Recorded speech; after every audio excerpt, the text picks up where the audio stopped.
My wife's 2003 Toyota Sienna. The last couple of days I noticed that it's running really rough. Feels like the engine's going to shake out of the car.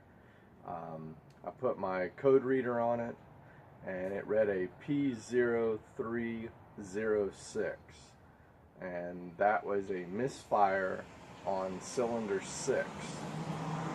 So I went down to the auto parts store and I picked up the ignition, electronic ignition for it. It goes right over the spark plug. Spark plug plugs into here. This sits on your motor block, plugs in, and a screw goes here. So it's real simple replacement. Real simple fix. I'll show you how I troubleshot this to figure out if my code reader was correct. You'll see that I got an X on here. I think you can see it there. I marked this one because this was the one that was said that was bad. So we'll go ahead and lift the hood and I'll show you in there what I did.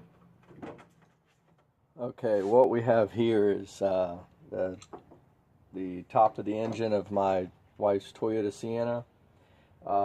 You'll see 3 of these right here. There's also 3 in the back. And the way you count these cylinders is odds are in the back. So it's 1, 2, 3, 4, 5, 6. I cannot get to the ones in the back unless I remove all this, but we're not having a problem according to the code reader with anything in the back. So what we're going to do is we're going to replace these. Now number 6 is the one that's having the problem. That's this one. If you'll notice, I have the brand new one on cylinder 2, and I'll tell you the reason why.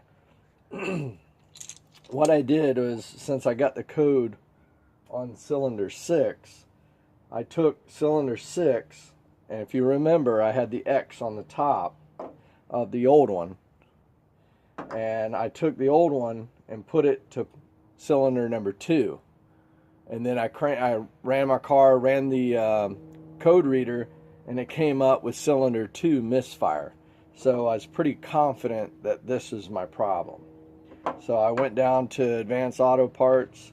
It was like 62 bucks. I bought a new one. A little pricey, especially if you had to replace all 6. But basically, I'll show you how I took it out. All you need is a number 10 millimeter socket. You don't need an extension this long. I just had it on here because I've been doing more work. Needle nose, screwdriver, and the ratchet. So what I do is make it a little easy on myself. We have a plug right here. I just squeeze the back of it, and I put the screwdriver there, and it helps push it off. Just makes it a little bit easier. And then I take my 10 millimeter socket, put it on here, and basically loosen it up.